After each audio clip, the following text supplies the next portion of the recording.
But like doing research, are you someone like who wants to be isolated and work all by yourself because you're a theoretician? Or are you someone who prefers talking to people and then like collaborating stuff? Um, I would prefer more on the collaborating side, especially because most of the problems that we solved during my PhD, these are like also a little bit interdisciplinary. So quantum information itself is interdisciplinary because there are people from physics, computer science, mathematics, experimental. I mean, there are like different kinds of people. So naturally, it's interdisciplinary.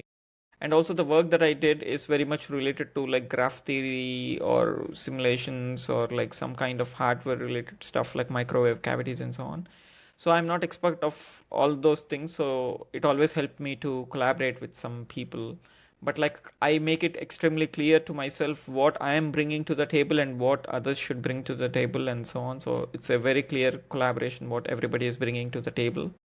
And in whatever I'm bringing, I usually have like the complete independence. So that's how I do it. Are you suggesting that clarity is one of the foundations that we need to have for collaborations? I don't think you need to have like absolute clarity, but I think like you should have more like a reasonable direction or the idea. So when I'm proposing someone to collaborate, so I need to show like a path where this person can contribute to. So I think that's every time I had the collaboration, I showed what I did or what I could do, and this is the missing piece, and if they could fill the missing piece.